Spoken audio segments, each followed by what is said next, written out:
Pendidikan menjadi salah satu instrumen yang mempengaruhi kualitas sumber daya manusia. Namun sayangnya masih banyak sekali anak-anak yang justru tidak mendapatkan haknya untuk meraih pendidikan tersebut. Masih banyaknya angka tidak sekolah, bahkan putus sekolah menjadi salah satu hal yang wajib kita perhatikan pada saat ini. Dan kita masih dalam pembahasan tersebut dengan Mas Widodo. Mas Wid, tadi kita sudah sampaikan angka yang dijabarkan pun besar sekali. Salah satu faktor yang tadi Mas Wid sampaikan, kenapa banyak yang putus sekolah akibat daripada pandemi. Nah, boleh kita lanjutkan kembali obrolan kita, Mas Wid. Kenapa? Mungkin sampai dengan sekarang kita lihat pandemi sudah mulai landai. Apakah mungkin akhirnya ada sebuah potensi untuk nantinya bisa kembali ditekan angka putus sekolah ini? Ya, pertama kan faktor tingginya angka putus sekolah ini yang jelas pertama ekonomi. Yaitu ketika pandemi kemarin ya. Tapi sebelum pandemi juga gejala ini sebenarnya sudah berlangsung lama, karena itu perlu dilihat lagi angka putus sekolah ini apakah benar-benar karena faktor ekonomi atau faktor lain. Faktor lain itu apa? Misalnya faktor budaya. Faktor budaya itu misalnya sudahlah anak perempuan mau sekolah tinggi-tinggi buat apa? Toh nanti juga ke dapur juga, masak juga, ikut suami gitu. Dan ini faktor budaya ya, salah satu budaya. Kan ada budaya-budaya tertentu yang mengatakan seperti itu. Jadi kesempatan untuk melanjutkan sekolah itu terhenti karena faktor budaya. Ada juga yang karena faktor sosial. Faktor sosial itu apa? Misalnya di lingkungannya itu anak-anak itu sudah terbiasa bekerja, membantu orang tua. Di lingkungan apa misalnya profesi pekerjaan tertentu, apakah petani atau nelayan atau pekerjaan lain, sudahlah bantu bapak aja bekerja, cari uang, nggak usah sekolah tinggi-tinggi. Buat apa sekolah tinggi-tinggi? Nanti kamu juga sekolah tinggi juga belum tentu dapat pekerjaan. Lebih baik mulai dari sekarang aja, ikut bapak, punya keterampilan langsung dan bisa digunakan bekerja sampai kamu nanti berusia berumah tangga, sampai kamu tua nanti tetap bisa menggunakan keterampilan yang Bapak ajarkan ini walaupun kamu tidak sekolah. Ada, itu faktor sosial. Dan ada juga karena kualitas pelayanan pendidikan yang kurang. Anak-anak itu pengen sekolah, tetapi kualitasnya memang ya kualitas pendidikannya pas-pasan. Jadi buat apa sekolah? Oh, kita sekolah juga seperti itu juga, sekolahnya rusak. Gurunya misalnya terlalu sering rapat, gurunya sering bolos. Nah, yang seperti ini. Yang seperti ini kan faktor kualitas pelayanan, dan ini yang bisa sebetulnya dicegah bersama baik oleh Pemda dan seluruh stakeholder. Baik, dari beberapa faktor tadi memang paling dekat adalah faktor lingkungan, terutama faktor keluarga ya Mas Wid ya, terutama support system, yaitu dari keluarga sendiri yang harusnya juga ikut turut memberikan edukasi kepada sang anak. Tapi memang ini juga menjadi perhatian kita bersama tentunya. Nah, lantas seperti apa upaya yang mungkin dilakukan oleh pemerintah setempat untuk mengatasi terjadinya peningkatan angka putus sekolah ini, Mas Wid? Yang pertama, kalau tadi disinggung tentang kualitas pendidikan,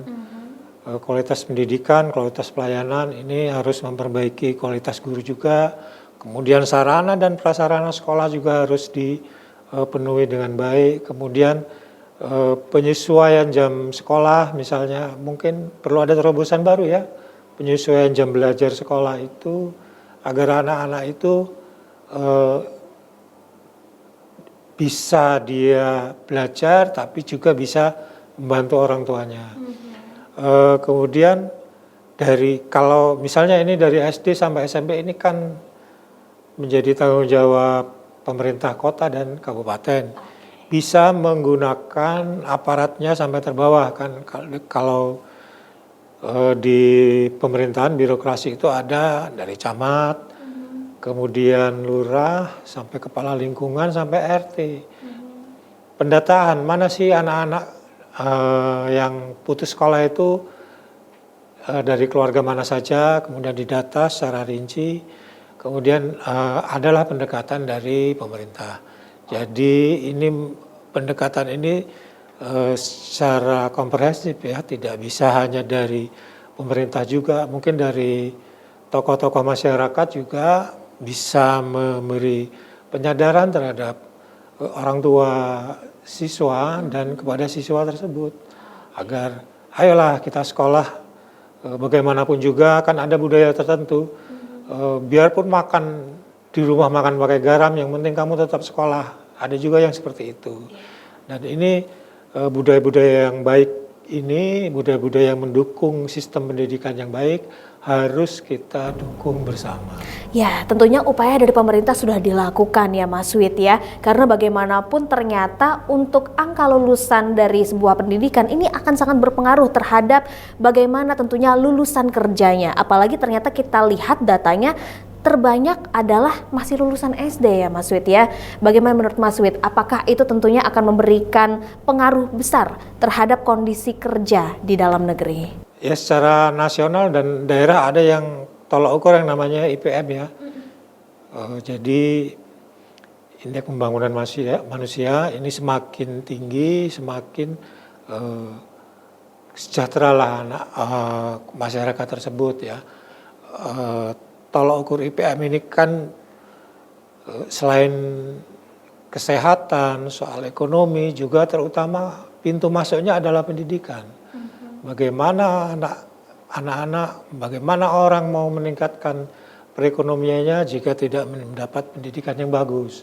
Bagaimana anak-anak bisa memahami tentang kesehatan di masa tuanya kelak kalau dia tidak memiliki pendidikan yang cukup. Dan ini seharusnya ini menjadi momentum emas ya bagi masyarakat kita, bagi Lampung, bagi bangsa ini, karena kita ini kan sekarang sedang menikmati bonus demografi ini. Bisa menjadi berkah, bisa menjadi musibah. Bisa menjadi berkah kalau dikelola dengan baik. Anak-anak bisa sekolah, mendapat pelayanan kesehatan yang cukup, kemudian angkatan kerjanya sebagian besar misalnya bisa diangkat dari semula pendidikan dasar menjadi pendidikan menengah, kemudian pendidikan tinggi, dengan harapan bisa meningkatkan produktivitas penduduk secara total. Kemudian bisa juga menjadi musibah jika tidak dikelola dengan baik. Bahkan bisa menjadi beban bagi lingkungan, bagi keluarga, bagi pemerintah, dan bagi bangsa ini. Kalau anak itu tidak memiliki keterampilan, mereka ya balik lagi menjadi beban bagi bangsa ini. Ya, betul sekali. Tentunya kita sudah patut untuk mewaspadai bonus demografi ini dan tentunya kita tidak ingin menjadi sebuah musibah. Justru sebaliknya, kita harus menjadikan ini menjadi berkah, potensi yang positif pastinya bagi negara kita. Salah satunya adalah dengan mendukung sistem pendidikan yang baik dan juga lulusan-lulusan dari perguruan tinggi. Mari kita bersama cegah angka putus sekolah. Terima kasih Mas Wid. Baik pemirsa Metro TV Lampung, demikian untuk berita tajuk Lampung Pos kali ini, namun Anda jangan kemana-mana. Setelah ini kita akan membahas trending topik apa saja yang ada di multiplatform Lampung Pos Group lainnya. Tetaplah bersama kami.